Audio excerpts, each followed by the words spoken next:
End gold buyers, మీ కష్టాల్లో నమ్మకమైన మీ ఆత్మీయ నేస్తం. మనకి ఇప్పుడున్న టోటల్ ఓటర్ బేస్ 3,38,00,000 మంది. అక్కడిక్కడ 4-5 వేలు అక్కడ మారవచ్చు. దాంట్లోనే మీరు చెప్తున్న ఈ 88-89 లక్షల మంది కరెక్ట్గా మ్యాప్ కావట్లేదు. దానికి కారణాలు ఉన్నాయి. ఈ 2002లో ఓట్ లాస్ట్ జరిగిన ఎస్ఐఆర్ ఇప్పుడు దాకా 10 సార్లు జరిగింది మన ఇండిపెండెన్స్ టైం నుంచి, అంటే 1950 రిపబ్లిక్ అయినాక. అప్పుడు ఏం ప్రాబ్లం లేకుంటే, కానీ ఎందుకంటే బాగా చేయలేదు, అప్పుడు ఓన్లీ కర్సరీగా చేశారు. కానీ ఈసారి మనం చూసాం వెస్ట్ బెంగాల్ కానీ, దాని ముందు బీహార్ కానీ చాలా స్ట్రిక్ట్గా చేశారు. తమిళనాడు మీరు చెప్పారు, కేరళ, గుజరాత్ 2 కోట్ల మందిని తీసేశారు. 2,30,00,000 మంది గుజరాత్లో. ఎవరు గొడవ చేయట్లేదు అక్కడ, కాంగ్రెస్ వాళ్ళు కూడా గొడవ చేయట్లేదు. ఉత్తరప్రదేశ్ 3,80,00,000 మందిని తీసేశారు, లిస్ట్ నుంచి తొలగించేశారు. కానీ సమాజ్వాదీ పార్టీ కానీ అక్కడ కూడా కాంగ్రెస్ వాళ్ళు ఏం చెప్పట్లేదు. ప్రాబ్లం ఓన్లీ వెస్ట్ బెంగాల్లో జరిగింది, మీకు తెలిసింది అది. మమతా బెనర్జీ పెద్ద గొడవ చేసింది. ముందు 67 లక్షలు, తర్వాత 26 లక్షల మందిని లిస్ట్ నుంచి తొలగించారు. పెద్ద ఇష్యూ చేసి సుప్రీంకోర్టుకి వెళ్ళి, సుప్రీంకోర్టు అన్నారు మేము అపీలేట్ ట్రిబ్యునల్ పెడతాం, మేము జడ్జెస్ని పెడతాం. వాళ్ళంతా చెక్ చేసిన తర్వాత కూడా ఈ నంబర్ అట్లనే మిగిలిపోయింది. అక్కడిక్కడ 1000 మంది వాళ్ళకి ఓకే ఇచ్చారు అంతే. తెలంగాణలో జరిగింది ఏంటంటే, ఈ మ్యాపింగ్ ప్రాసెస్లో 3,38,00,000 మందిలో 80 లక్షల మంది మ్యాప్ కావట్లేదు కరెక్ట్, 84 అనుకోండి. మ్యాపింగ్ అంటే ఏంటి? బేసిక్లీ 2002 డేటా తీసుకుంటారు, 2026 డేటా తీసుకుంటారు. ఓకే, 2026లో ఈయనకున్న పిల్లలు, ఈ హస్బెండ్ అండ్ వైఫ్ సంతానానికి వాళ్ళ పేరు మ్యాచ్ అవుతుందా లేదా. That is an automatic process without contacting anybody. ఎవరిని కాంటాక్ట్ చేయకుండానే వీళ్ళు మొదలు పెడతారు ఈ పని అన్నమాట. సో పరిస్థితుల్లో మ్యాచింగ్ జరుగుతున్నప్పుడు, ఈ మ్యాపింగ్ చేస్తున్నప్పుడు తెలిసింది ఏంటంటే, దీంట్లో చాలా మటుకు తప్పులు వచ్చినాయి. ఎట్లాంటి తప్పులు? సి నర్సయ్య మనకు పేరుంది 2002లో. ఓకే, నాన్నగారు, వాళ్ళకి 2 పిల్లలు ఉన్నారు. వాళ్ళు ఇప్పుడు వాళ్ళ మ్యాపింగ్ జరిగింది, వాళ్ళు 2024 ఎలక్షన్లో ఓటేశారు. సో వీళ్ళు మ్యాపింగ్ చేశారు.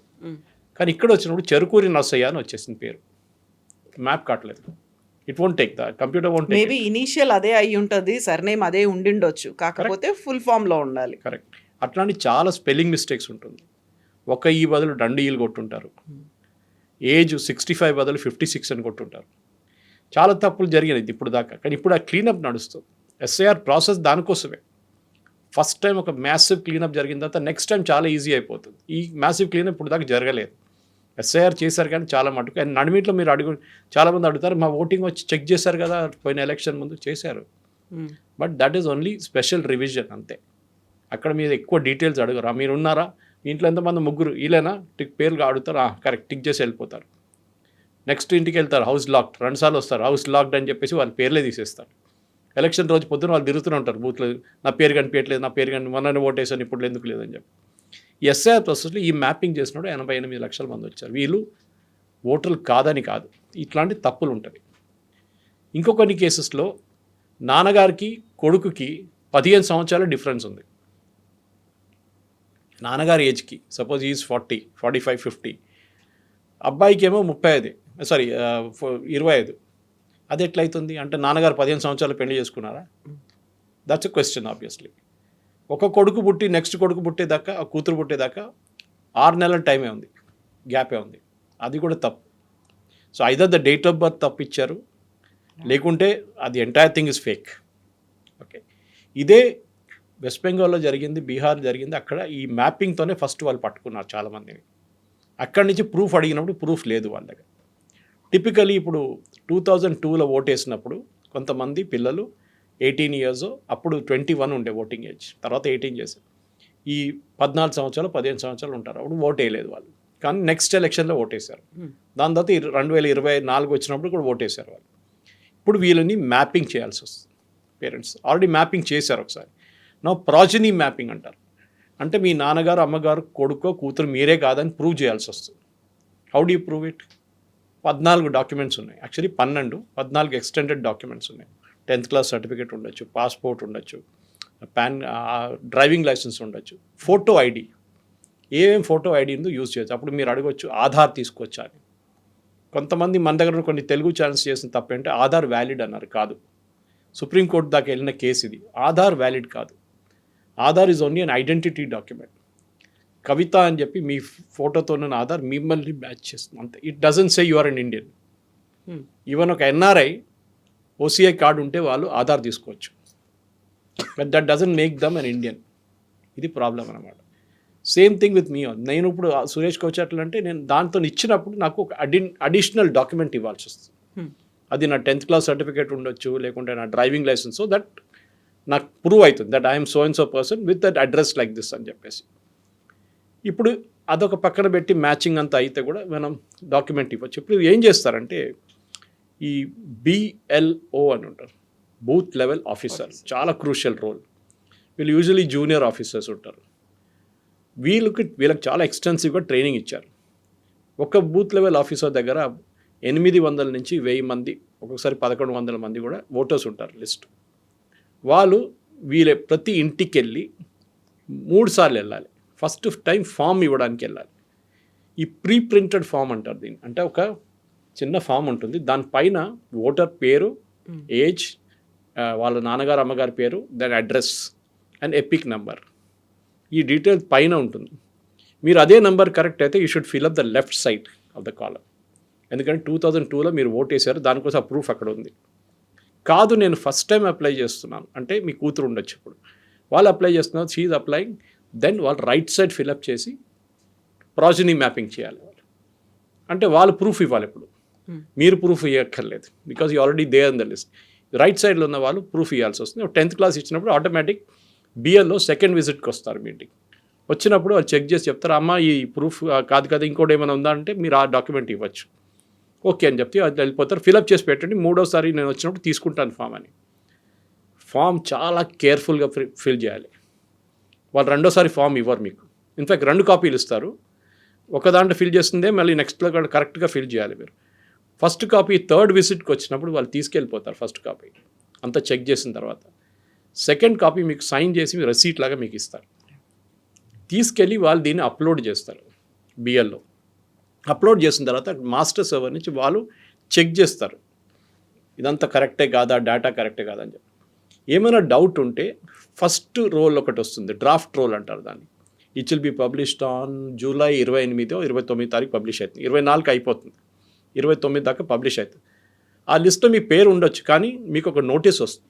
భయపడకండి, మీ పేరు ఉంటేనే అది చాలా పెద్దది, మీరు భయపడక్కర్లేదు. ఏదో ఒక చిన్న తప్పు జరిగి ఉంటుంది ఎక్కడో, వాళ్ళకి డౌట్ వచ్చి ఉంటుంది చెక్ చేసిన వాళ్ళకి, దట్ ఈ పేరుతో ఏదో మిస్టేక్ ఉంది, చెప్పినట్లని నాన్నగారి పేరు స్పెల్లింగ్ మిస్టేక్ కావచ్చు, నెంబర్స్ లో చేంజెస్ కావచ్చు, ఆధార్లో తప్పు ఉండొచ్చు, మీరు ఆధార్ ఇచ్చి ఆధార్తో ఉన్న లింక్ డాక్యుమెంట్ తప్పించుంటారు, ఇదంతా జరుగుతుంది. సో మీరు అక్కడ వెళ్ళి ER ఆఫీస్కి వెళ్ళి మీరు అది చేస్తే వాళ్ళు ఇమీడియట్గా రెక్టిఫై చేసి ఓకే అని చెప్పేస్తారు. No problem. Most of the cases 90% problem ఉండదు. కానీ మీరు ఫేక్ డాక్యుమెంట్ సబ్మిట్ చేస్తే పట్టుబడతారు డెఫినెట్గా, బికాజ్ వాళ్ళ దగ్గర సెంట్రల్ రిపాజిటరీస్ నుంచి ఉన్న డీటెయిల్స్ వాళ్ళ దగ్గర ఉంది. ఇది ప్రాసెస్.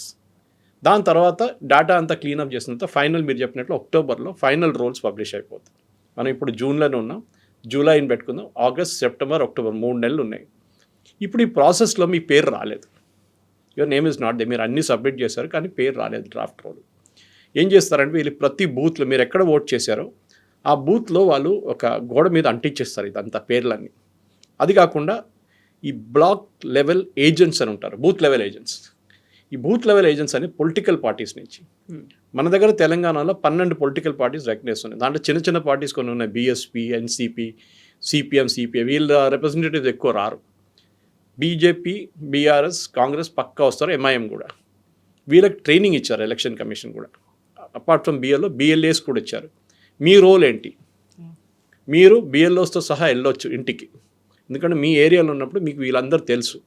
ఓకే, వీళ్ళు నా ఫ్రెండ్, వీళ్ళు మేము ఎప్పుడు కలుస్తుంటాం, ఓకే మా ఫంక్షన్స్కి వస్తే ఏదైనా ఒక లింక్ ఉంటుంది. అది BLSకి చెప్తారు, మీరు ఏమైనా తప్పు ఉంటే అక్కడే పాయింట్అవుట్ చేయండి, వీళ్ళని హెల్ప్ చేయండి, ఫామ్ ఫిలప్ చేయడానికి హెల్ప్ చేయండి. ఎందుకంటే BLO చాలా 1000 ఫామ్లు ఫస్ట్ డిస్ట్రిబ్యూట్ చేయాలి, దాని తర్వాత ఆ ఇంటికి వెళ్ళాలి. ఓకే, అప్పుడు 2వ విజిట్ మళ్ళీ కలెక్ట్ చేయడానికి వెళ్ళాలి. ప్రతిరోజు 9 గంటలు పనిచేస్తే కూడా మీరు 1000 ఇళ్ళు కవర్ చేయలేరు మీరు. So they have to rush from one place to another అనమాట. కొంతమంది మీరు వినుంటారు, సూసైడ్ చేసుకున్నారు, అదని కేసు జరిగిన చాలా మటుకు, ప్రెషర్తో తట్టుకోలేము మేము అని చెప్పేసి. అది బహుశా జెన్యున్ ఉండొచ్చు, కానీ fake, most of them turn out to be fake. ఇదంతా అయిన తర్వాత మీ పేరు లేదు. అప్పుడు మీరేం చేయాలంటే మీరు ఒక అప్పీల్ చేయవచ్చు. ఈఆర్ఓకి. Okay, that's a next BLO తర్వాత ఈఆర్ఓ వస్తుంది, ఎలక్టరల్ ఆఫీసర్. ఆయనకి అపీల్ చేసి నా పేరు లేదండి, this was my details are given, కానీ నా పేరు రాలేదు. ఆయన చెక్ చేసి ఈ కాల్ ద బిఎల్ఓ పిలిపించి చెక్ చేస్తారు ఎందుకు జరిగిందని. కానీ ఈ అపీల్ అనే ప్రాసెస్ 15 రోజులు, అంటే లిస్ట్ వచ్చిన తర్వాత 15 రోజుల లోపల మీరు అపీల్ చేయాలి ఇమీడియట్. మీరు నెల తర్వాత 2 నెలల తర్వాత కాదు. అపీల్ చేసిన సపోజ్ హీ డిక్లైన్స్, ఆయన అంటారు లేదు అంతా ఫేక్, ఇది మేము తీసుకోనంటే, దెన్ మీరు సిఇఓకి అపీల్ చేయొచ్చు, చీఫ్ ఎలక్టరల్ ఆఫీసర్ తెలంగాణకి. అక్కడ మీరు వితిన్ 1 మంత్ అపీల్ చేయాలి. అంటే ఇక్కడ 15 days అయిన తర్వాత అపీల్ రిజెక్ట్ అయినప్పుడు అక్కడి నుంచి 1 month మీరు సిఇఓకి అపీల్ చేయాలి. This is the process. ఇది చేస్తే ఏ ప్రాబ్లం ఉండదు. నేను అనుకుంటాను మన దగ్గర ఉన్న 3,38,00,000 ఒక 60 నుంచి 70 లక్షల మంది లిస్ట్ నుంచి బయటకు వెళ్తారు. దానికి కారణాలు నేను చెప్తాను, ఇంకా ఎక్కువే ఉండొచ్చు కూడా. ఒకటి, తెలంగాణలో మన దగ్గర ఉన్న స్టాటిస్టిక్స్ ప్రకారం ప్రతి సంవత్సరం 25,000 నుంచి 30,000 మంది చనిపోతున్నారు. న్యాచురల్ ప్రాసెస్, ఓల్డ్ ఏజ్ ఉండొచ్చు, యాక్సిడెంట్స్ ఉండొచ్చు, ఏదైనా ఉండొచ్చు, న్యాచురల్. దీంట్లో మీరు 24 సంవత్సరాలు మల్టిప్లై చేస్తే it comes to around 55 lakhs, 55 లక్షలు వస్తుంది. దాంట్లో మనం 10 లక్షలు రెగ్యులర్ రివిజన్లోనే పోయింది అనుకోండి. ఒక ఇంటికి వెళ్ళినప్పుడు వాళ్ళ పేర్లు అడుగుతున్నప్పుడు ఈ 4వ పేరు ఏంటమ్మా, ఆయన చనిపోయారండి, ముసలైన ఉండే చనిపోయారు, అచ్చా చెప్పి ఆయన కట్ చేసేస్తారు పేరు. సో అట్లా ఒక 10% పోయి ఉంటుంది. వీల్ రిమూవ్ 5 to 7 lakhs, అప్పుడు కూడా ఒక 45 లక్షలు మిగిలిపోతుంది. దీంట్లో 4 కేటగిరీస్ ఉంటుంది ఎలక్షన్ చెకింగ్లో. ఫస్ట్ ఇస్ మీ ఇంటికి వచ్చినప్పుడు యాబ్సెంట్, మీరు లేరు అడ్రస్లో, you moved out. Second is duplicate voters. చాలామంది మన దగ్గర ఉన్నారు. నేను ఇవాళ వెళ్ళినప్పుడు ఒక స్టూడియోలో అక్కడ ఒక అబ్బాయికి ఇక్కడ ఉంది అక్కడ ఉంది, ఓకే, తెలంగాణలో ఒకటి ఉంది, ఆంధ్రాలో ఒకటి ఉంది. ఓకే, వాళ్ళు తప్పు కాదు, వాళ్ళేమనుకుంటారు, ఎవరు పట్టింది, నేను ముందు అక్కడ ఉన్నప్పుడు ఉండే కాడు, మా నాన్నగారు అమ్మగారు అన్నారు డ్రాప్ చేయకూడదు, నీది రేషన్ కార్డు అక్కడ ఉంది, నీకు ఏదైనా గవర్నమెంట్ స్కీమ్లో వస్తే మళ్ళీ అది ప్రాబ్లం అవుతుంది. ఇక్కడ వచ్చినప్పుడు ఆయన ఇక్కడ కూడా చేసుకున్నాడు ఓటింగ్. అది తప్పు, it's a criminal act. I mean you can be punished, 1 సంవత్సరం దాకా జైలు శిక్ష ఉండొచ్చు. సో ఫస్ట్ స్టెప్ ఏం చేయాలంటే, మీరు అట్లాంటి పరిస్థితులను బిఏలోకి చెప్పండి. లేకుంటే మీరు అక్కడ వెళ్ళి ఆన్లైన్ వెళ్ళి Form 8 అని ఒక ఫామ్ ఉంటుంది. ఆ ఫామ్లో మీ డీటెయిల్స్ ఫిలప్ చేసి, పేరు, ఎపిక్ నెంబర్ ఫిలప్ చేసి డిలీట్ అని చెప్పి ఆప్షన్ ఇచ్చేసేయాలి. వాళ్ళు డిలీట్ చేసేస్తారు వాళ్ళు. Okay, because you are moved from Ongole for example to Hyderabad. అప్పుడు హైదరాబాద్ మీరు ఓటర్ అయ్యారు. టెక్నికలీ మీరు ఎక్కడ ఉన్నారో లాస్ట్ 6 నెలలు అక్కడే మీరు ఓట్ వేయాలి. కానీ చాలామంది చేయరు, ఎస్పెషల్లీ ఊరి నుంచి వచ్చిన. నేను చెప్పండి, కారణాలు చాలా ఉన్నాయి. తెలిసే మాకు అక్కడ మా అన్ని అక్కడ ఉంది, మా పొలాలు అక్కడ ఉంది, మా డాక్యుమెంట్ రేపు ఏదైనా ప్రాబ్లం అయితే యాక్చువల్లీ ఓటర్ ఐడి కార్డ్ పనికి రాదు దానికంతా, కానీ సైకలాజికలీ వాళ్ళు అట్లా చేస్తారన్నమాట.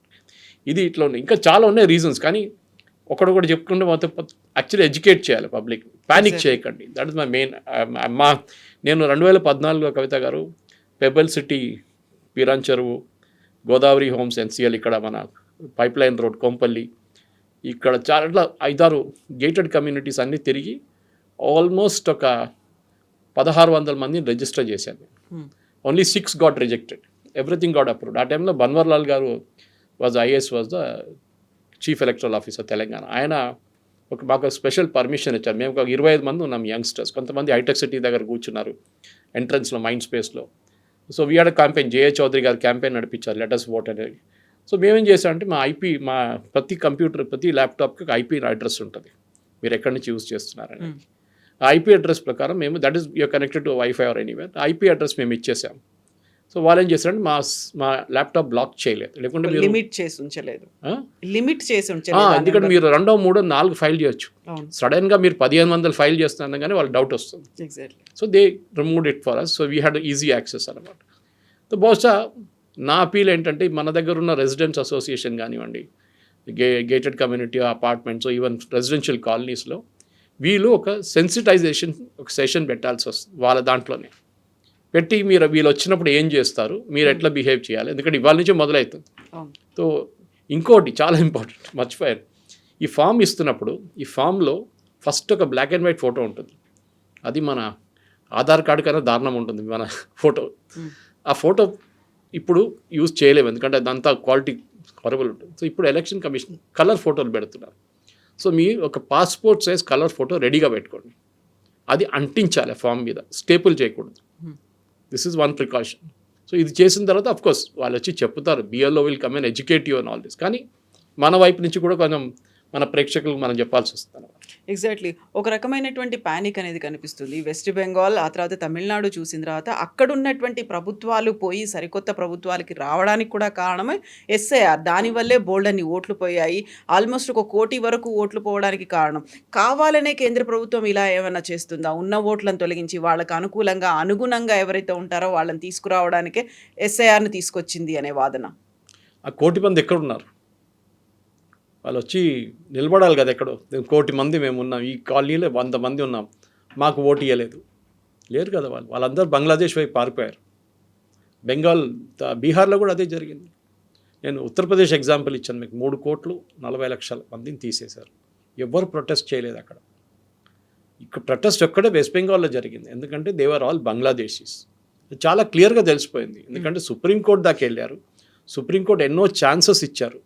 మీరు ఫామ్ 6 ఫైల్ చేయండి, ఫ్రెష్ ఫామ్ ఫైల్ చేయండి. Form 6 is a form, online form ఒకటి ఉంటుంది, మీరు ఫ్రెష్గా ఫైల్ చేయొచ్చు దాంట్లో కూడా. అది కూడా చేయలేదు. తీసేసిన వాళ్ళకి ఆపర్చునిటీ ఇచ్చారు సుప్రీంకోర్టు. ఓకే, మీరు అఫిడవిట్ ఫైల్ చేయండి. ఓకే, అది మేము బూత్ లెవెల్లో చేసాం. వాళ్ళు ఇమాజిన్ సుప్రీంకోర్టు అంతా they went all the way out అనమాట. డిస్ట్రిక్ట్ లెవెల్ కోర్ట్స్లో కూడా హెల్ప్ డెస్క్ పెట్టారు వాళ్ళు. అక్కడ మీరు వెళ్ళండి, అక్కడ కొంతమంది జూనియర్ అడ్వకేట్స్ ఉంటారు, మిమ్మల్ని హెల్ప్ చేస్తారు. అన్నీ కలుపుకుంటే వెస్ట్ బెంగాల్లో 330 మంది వచ్చారు. ఎక్కడ ఈ 1 కోటి మంది?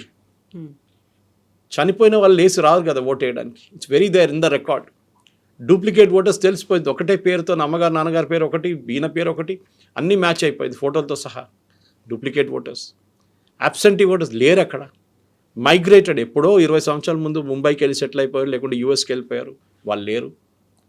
కానీ ఇంకొక కేటగిరీ ఉంది విచ్ ఇస్ ఇంపార్టెంట్. మీరు గల్ఫ్ లేకుంటే యూరోప్లో ఎక్కడైనా వెళ్ళి మీరు ఉద్యోగం చేస్తున్నారు, యూఆర్ నాట్ మైగ్రేటెడ్, ఉద్యోగం చేస్తున్నారు అక్కడ. ఎవ్రీ ఇయర్ వస్తారు, లీవ్లో వస్తారు, మళ్ళీ వెళ్తారు. కాంట్రాక్ట్ 3 సంవత్సరాలు 5 సంవత్సరాల కాంట్రాక్ట్ ఉంది, మళ్ళీ అది రిన్యూ అవుతుంది. మీరు ఫైల్ చేయొచ్చు. You can even file online. లేకుంటే మీ ఇంటికి ఫామ్ వచ్చినప్పుడు మీ ఫ్యామిలీ నుంచి ఎవరైనా ఫిలప్ చేసి వాళ్ళు సంతకం పెట్టవచ్చు. But they should be a blood relation.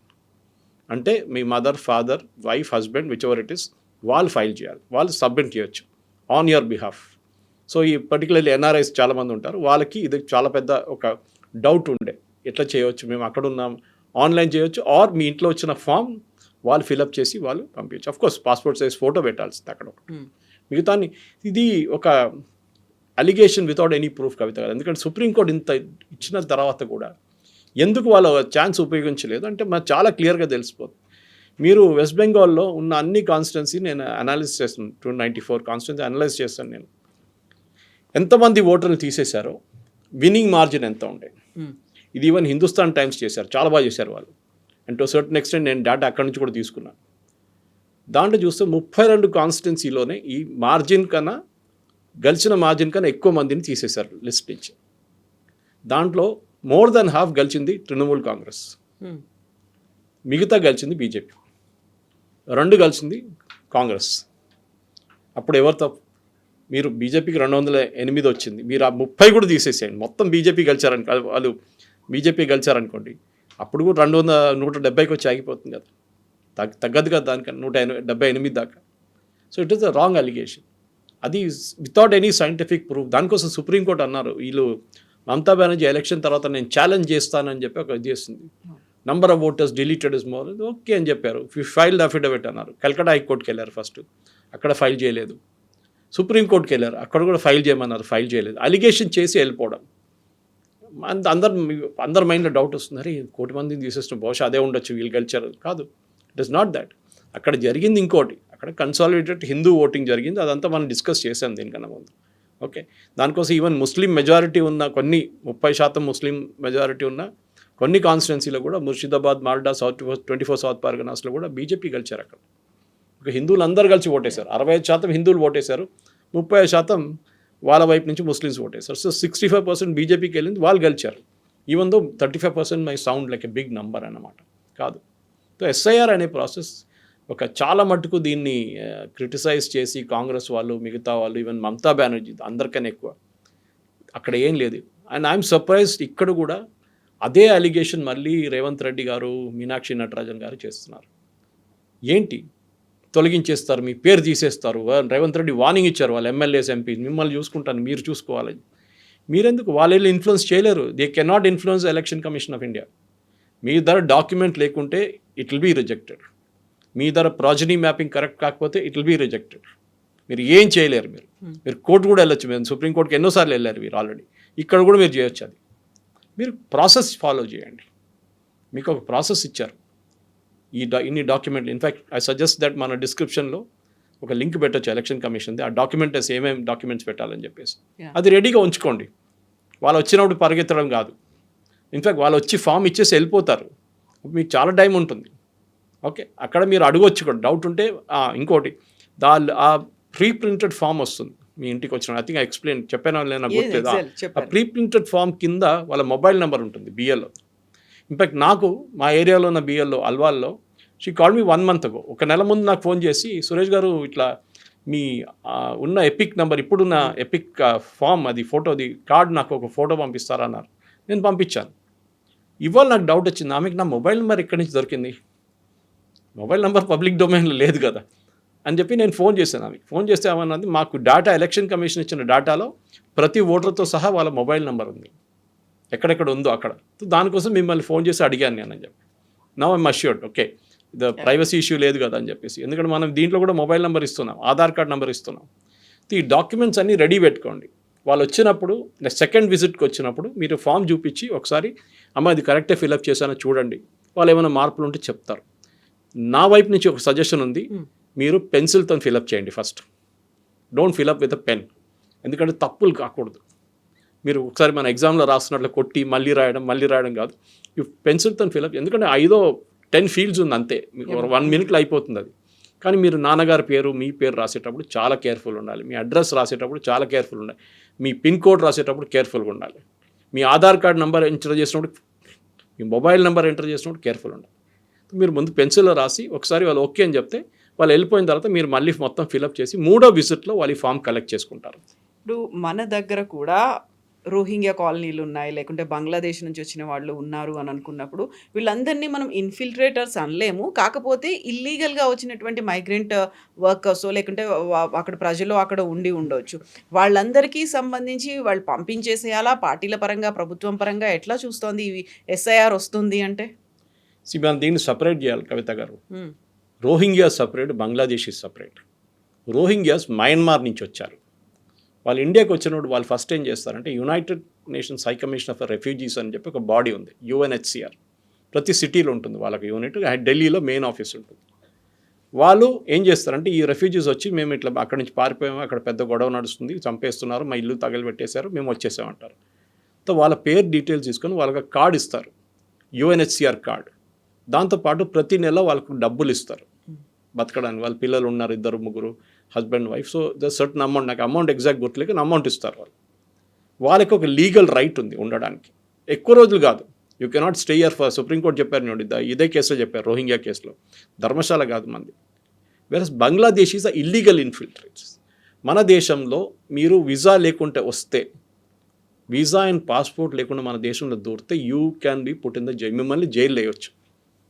దానికోసం అస్సాంలో కానీ తమిళనాడులో కూడా, తమిళనాడులో మన శ్రీలంకన్ క్రైసిస్ జరిగినప్పుడు అక్కడ కూడా డిటెన్షన్ సెంటర్స్ పెట్టారు.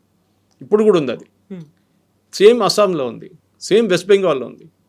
ప్రతి స్టేట్లో డిటెన్షన్ సెంటర్, జైలు కాదు డిటెన్షన్ సెంటర్స్. వీళ్ళని తీసుకొచ్చి అక్కడ వేస్తారు, తర్వాత వీళ్ళని పంపించేస్తారు. బికాజ్ దే ఐడెంటిఫైడ్ డాక్యుమెంటేషన్ మొత్తం తీసుకున్న తర్వాత వాళ్ళు అంటారు మేము బంగ్లాదేశ్లో ఈ ఊరు కుల్నా నుంచి వచ్చినాం, ఈ ఊరు నుంచి వచ్చినాం అంటే అక్కడ పంపించేస్తారు వాళ్ళు. ప్రాబ్లం ఏంటంటే వీళ్ళు ప్రూవ్ చేయలేరు. అది మనం చాలా మటుకు SIRలో చూసాం వెస్ట్ బెంగాల్లో. సింపుల్ క్వశ్చన్, మీరు 2002లో ఓటేశారా? ఓకే, నేను వేయలేదు. ఎందుకు? నేను అప్పుడు 15 సంవత్సరాలు. Very good. మీ నాన్నగారు వేశారా? నా నాన్నగారు తెలియదు. మీ నాన్నగారి పేరు ఏదో ఒక పేరు చెప్తాడు, గులాం అలీ అని చెప్తాడు. ఓకే, గులాం అలీ ఎక్కడ ఓటేశాడు? నాకు తెలియదు. ఆయన ఎక్కడి నుంచి వస్తాడో నాకు తెలియదు. ఏం అడిగితే తెలియదు అంటాడు.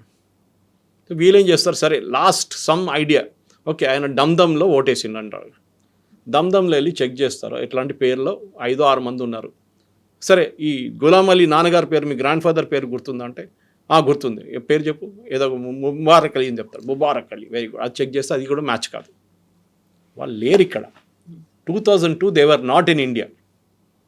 ఆర్ ఈడు వచ్చినోడు ఇంకొక నాన్నగారి పేరు చెప్తారు. అది జరిగింది వెస్ట్ బెంగాల్లో. ఒక మనిషి ఒక ఆయన పేరు మీద 18 మంది సపరేట్ ఓటర్ ఐడి తీసుకున్నారు, డిఫరెంట్ ఫ్యామిలీస్. నాన్నగారు అంతా ఒకటే, 1 person is what call father for about 18 different families. అది ఎట్లా జరుగుతుందండి? అక్కడే ఫేక్ పట్టుకుంటారు వీళ్ళు.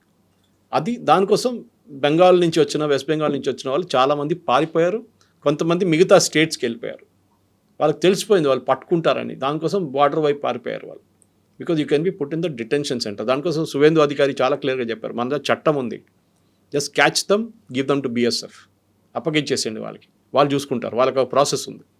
సో మన దగ్గర కూడా రోహింగ్యాలు కానీ, రోహింగ్యాకి అసలు రైట్స్ లేదు, వాళ్ళ పక్కన, but they can stay here, వాళ్ళకి అదొక ఇది ఉంది. కానీ వీళ్ళకు బంగ్లాదేశ్ వాళ్ళకి అట్లా కాదు, దే ఆర్ ఇల్లీగల్, వాళ్ళని చూడగానే పట్టుకోవాలి వాళ్ళని. అది మన దగ్గర చేయట్లేదు చాలా మటుకు. ఎంత స్ట్రిక్ట్ ఉంటారో అస్సాంలో, వెస్ట్ బెంగాల్లో, to certain extent Jharkhand and Bihar, అంత మన దగ్గర లేరు. మన దగ్గర కూడా స్ట్రిక్ట్, ఎస్పెషలీ ఈ కన్స్ట్రక్షన్ సెక్టర్లో చాలామంది ఉంటారు ఇట్లా అంటే. ఇప్పుడు కేరళలో మొన్న ఒకటి దొరికారు, 2 బంగ్లాదేశ్లో, నిన్న ఎస్టర్డే ఈవినింగ్ పట్టుకున్నారు. వాళ్ళ దగ్గర ఆధార్ ఉంది, రేషన్ కార్డు ఉంది, ఓటర్ ఐడి కార్డు ఉంది. ఎట్లా వచ్చిందండి వాళ్ళకి ఇదంతా? ఆబ్వియస్లీ ముందు కమ్యూనిస్ట్ వాళ్ళ హయాం నుంచే ఒక పెద్ద ఇండస్ట్రీ ఉండే ఇక్కడ. వాళ్ళు బార్డర్ నుంచి ఇక్కడ రాగానే ఇమీడియట్గా వాళ్ళకి ఫస్ట్ రేషన్ కార్డు తయారు చేస్తారు, బర్త్ సర్టిఫికేట్ తయారు చేస్తారు, స్కూల్ లివింగ్ మాధ్యమిక సర్టిఫికేట్, వెస్ట్ బెంగాల్లో మాధ్యమిక అంటారు, మాధ్యమిక సర్టిఫికేట్ తయారు చేస్తారు. దాని తర్వాత మీరు ఇప్పుడు ఆధార్ కార్డు మొదలైంది, ఇప్పుడు నుంచి ఆధార్ కార్డు వచ్చి లాస్ట్ 10-15 years ఉంది, ఆధార్ కార్డు ఇచ్చేస్తారు, ఇండియన్ సిటిజన్స్ అయిపోతారు. తర్వాత కావాలంటే పాస్పోర్ట్ కూడా తీసుకుంటారు, ఎందుకంటే పోలీసు వాళ్ళు కూడా వీలవలే కదా, వాళ్ళు ఇన్స్పెక్షన్లో క్లీన్ రిపోర్ట్ ఇచ్చేస్తారు. అది this a difference. So I'm try to explain, బంగ్లాదేశ్లో ఎప్పుడు రోహింగ్యాలు, బంగ్లాదేశ్ని ఇమ్మీడియట్గా ఎక్స్పెల్ చేయాల్సింది.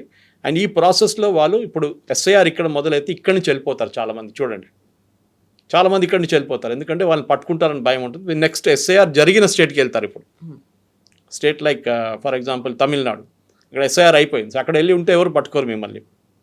ఇది this is the main reason. So నేను last as a sign off line ఇది చెప్తున్నాను మన ప్రేక్షకులకి, మీరు దీన్ని ఇప్పుడు జరుగుతున్న పొలిటికల్ కాంట్రవర్సీని పక్కన పెట్టండి.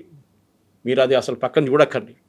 మీ BLLని కాంటాక్ట్ చేయండి, బూత్ లెవెల్ ఏజెంట్స్ ఉంటారు, మీ ఏరియాలో ఉంటారు, మీ ఫ్రెండ్సే ఉండొచ్చు, వాళ్ళని కాంటాక్ట్ చేసి ఈ ఫామ్ ఫస్ట్ వచ్చినప్పుడు మీరు ఆ ఫామ్ తీసుకొని ఎట్లా ఫిలప్ చేయాలని వాళ్ళ దగ్గర అడగండి. అండ్ నేను చెప్పినట్లు పెన్సిల్తో ఫిలప్ చేయండి ఫస్ట్ టైం. ఒకసారి సెకండ్ విజిట్కు BLO వచ్చినప్పుడు మీరు అడగవచ్చు, లేకుంటే ఫోన్ చేసి కూడా కనుక్కోవచ్చు, అమ్మ నాకు డౌట్ వస్తుంది, ఇది ఏం ఫిలప్ చేయాలని అడిగితే వాళ్ళు చెప్పిస్తారు. వాళ్ళు ప్రతి BLO దగ్గర నేను చెప్పినట్లు 800 నుంచి 1000 మంది ఓటర్లు ఉంటారు. So they have some time, కానీ అంత టైం కూడా ఉండదు వాళ్ళ దగ్గర. కానీ చాలా కేర్ఫుల్ ఉండాలి అండ్ దీన్ని ఇగ్నోర్ చేయకండి. ఇంకోటి, ఆంధ్ర వైపు June 15th మొదలైపోయింది SIR. సో మనకన్నా 15 రోజులు ముందు బంద్ అవుతుంది అక్కడ కూడా. అవర్స్ July 24th అంటే వాళ్ళకి బహుశా July 14th అయిపోతుంది. సో ఆంధ్ర వైపు నుంచి చాలామంది ఇక్కడ ఉన్నారు, వాళ్ళు ఏమంటారు, మా అమ్మ నాన్నగారు ఉన్నారు, వాళ్ళు చూసుకుంటారు. సారీ, ఫోన్ చేసి కనుక్కోండి, మీ BLO నెంబర్ తీసుకోండి, మీ BLAs ఎవరు ఉంటే వాళ్ళకి ఫోన్ చేయండి, నేను రావాలని ఒక రోజుకి నన్ను వస్తే నేను వచ్చి చేయించుకుంటాను అని అంటే వెళ్ళి చేయించుకోండి. ఇగ్నోర్ చేయకండి, ఎందుకంటే this is link to your citizenship. Suvendu అధికారి సుప్రీంకోర్టులో వాళ్ళొక పెటిషన్ పెట్టారు. యాజ్ సూన్ యాజ్ ఈ సుప్రీంకోర్టులో final hearing Bihar and west Bengal జరిగిందో, సుప్రీంకోర్టు ఏమన్నారంటే ఈ ఫైనల్ ఓటర్ లిస్ట్ ప్రతి స్టేట్ గవర్నమెంట్ హోమ్ డిపార్ట్మెంట్కి అప్పగించండి. వాళ్ళు ఏం చేశారు, that is the final citizenship list అని తీసుకొని రేషన్ కార్డుతో లింక్ చేసిన వాళ్ళు అందరిని తీసేశారు, ఆ లిస్టులో లేని వాళ్ళు. గవర్నమెంట్ బెనిఫిట్ తీసుకుంటున్న వాళ్ళు అందరిని తీసేశారు. ఈ డేంజర్ మన దగ్గర కూడా రాబోతుంది. సో మనం ఏదో ఎలక్షన్ కార్డు కాదు, నాకు అక్కర్లేదు, నేను ఓట్ వేయను అని చెప్పి వెళ్తే ఎలక్షన్ కార్డు ఒకటే కాదు, నౌ ఇట్ ఇస్ చాలా పోయింది. కొంచెం సీరియస్గా తీసుకోండి. అండ్ మీరు మీ వైపు నుంచి ఏదైనా డౌట్ ఉంటే మీ BLO కానీ BLAని కాంటాక్ట్ చేయండి.